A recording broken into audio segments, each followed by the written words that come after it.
Hello and welcome back. I'm Metal Gear Solid, and this is going to be the first official part. We do some actual speed running in Metal Gear Solid 5: The Phantom Pain. 80% Chapter 1 tutorial. Like I said in the intro, this will be aimed at the beginner. So you're going to spend about a minute or so talking to Ocelot here, and he talks for quite a long time. It's just kind of a tutorial on how the iDroid works, what you're supposed to do with it, all that other kinds of things. And you know, I like to just spam around, play with the markers and yada, yada, yada. So Ocelot wants you to go to the village here right in front of you, and easily you can spot it with your binoculars with this little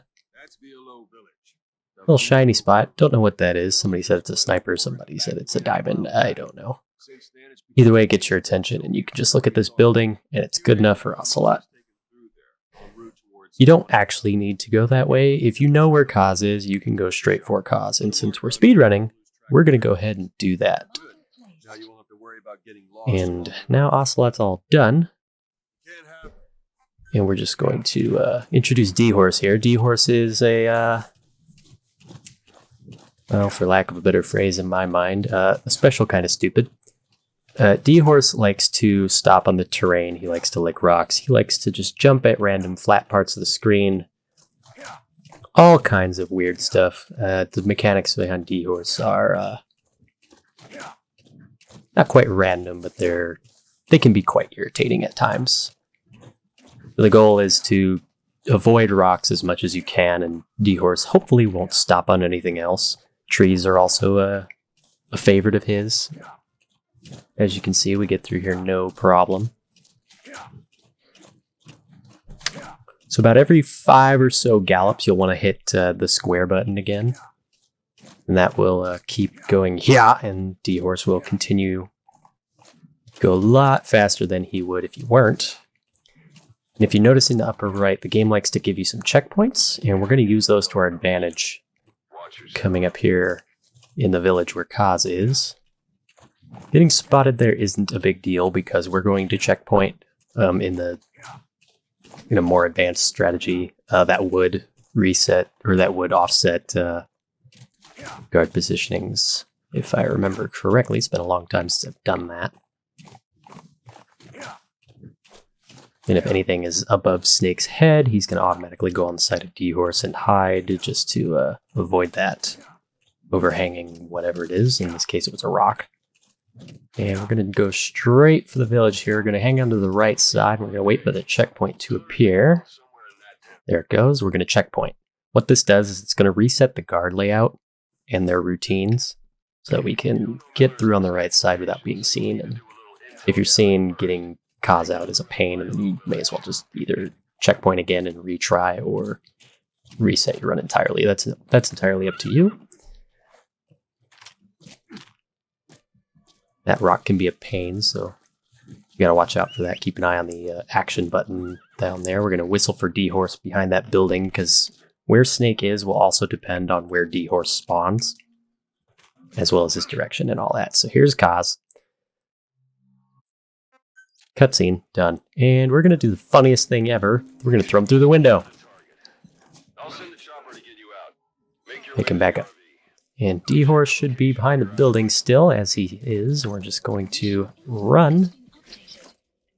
Put our new friend, or old friend in this case, on D-Horse and just get out of here. So we're going to do what's called a Phantom Cigar buffer here. And what this will do is it'll hold the Phantom Cigar on your items list like you see here, and it's quote-unquote equipped. But at the same time, it's not. Since you can't use it on D-Horse, what the game's going to do is use it the first frame it's available. We're going to go a little just before the helicopter landing zone here. Going to equip that. And the reason we do this is because if you're right under the helicopter, the cutscene will start automatically. And D-Horse will be a little bit away. And we don't want to lose time, right? No, I don't either. We're going to do something real quick. We're going to shoot at one of the skulls, trigger this cutscene, and get the heck out of here. There is a small chance Miller can die. It's happened to me a couple of times, but I think that's just on me being silly. And you're just going to gallop straight for the landing zone.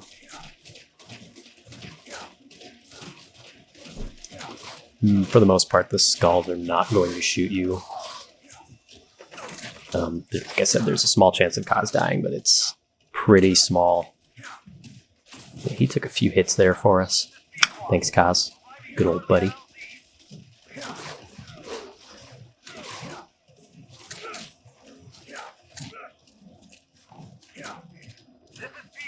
And that's mission 1. Mission 1's pretty straightforward and serves as good action tutorial. Mission 2, on the other hand, is more of a mother base tutorial with Revolver Talk a Lot.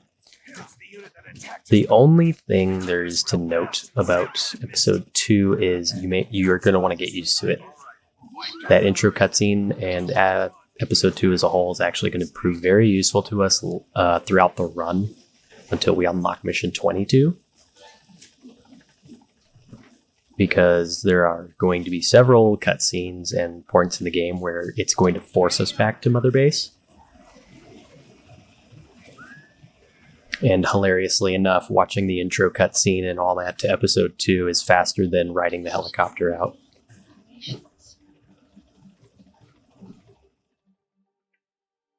I'm going to try and not make these tutorial videos very long. They're probably going to be about 15 minutes a piece at most. I'm going to try anyway. There shouldn't be too much to explain per mission. Most of them are pretty straightforward. When we get to Africa, I'll explain some more weird shenanigans that'll go on there, but those will be in their own video, of course. So you want to dolphin dive up to Ocelot, because it'll trigger his dialogue a little bit quicker, and he will instead talk to this rail. He's going to teach this rail how to run Mother Base. We need to make good use of their talents. Miller asked me to lay that out. So equipping the bionic arm is actually a little bit of an optimization because you can just do this. It's a little bit faster than CQCing everybody. Not by much, so if you want to CQC them, go right ahead. But it's just kind of funnier to run up to one of these guys and clothesline them and try and get them to flip over like that guy.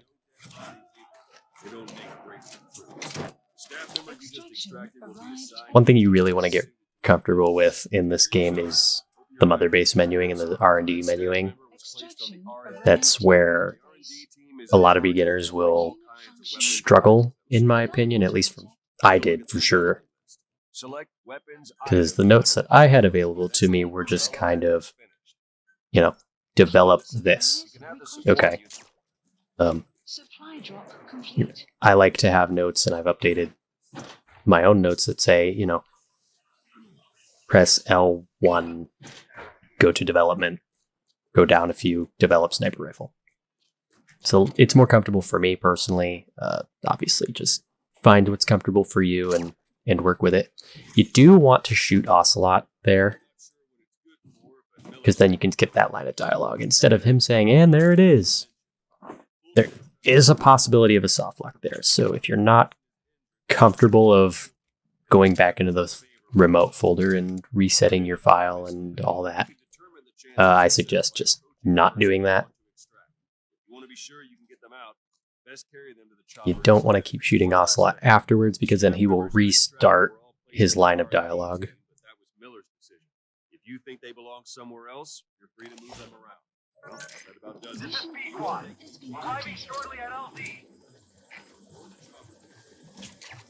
And that's pretty much it for mission 2. So we're going to go into mission 4 next, not 3.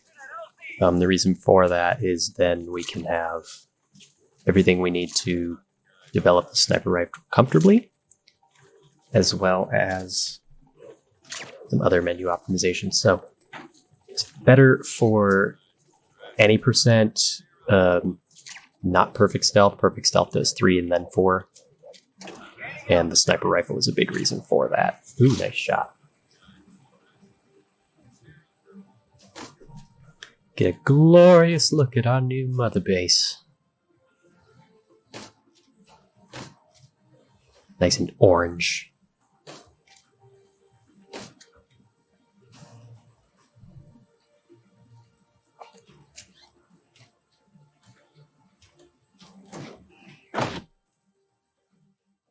Extraction arrived at Mother Base. So upon completion of mission 2, you get 11 staff members, and it's going to go through every single thing that you can develop with your R&D level. It should go up to 4 automatically. So we're going to do what's called chopper skip here, and chopper skip is kind of something you need to get a timing for. If you select mission 1 or 2 specifically are good, and go up or down, the map will not change, but the mission selected will, and you kind of have to get a feel for it. You're going to do this a lot throughout the run, so it's definitely something I suggest you get used to doing. And what it's going to do is it's going to skip the chopper cutscene every time and put you in a unique location. So sometimes it'll be right next to that little terminal that we just had, or sometimes it'll be in the middle of nowhere, but much closer to our objective. That wild dog pup. He's a tough little guy. We're not going to get DD. As much as I like DD personally, he's slow, because it forces you back to Mother Base more often. Just gonna stay to the left here, stay on the cliffs. You don't want guards to see you, because then they'll alert the base that you're going to. A lot of the run feels like it's just traversing, which is completely a fair feeling, because I feel like it is too. But this is a game of lines, and the tighter your line is, the quicker it typically is.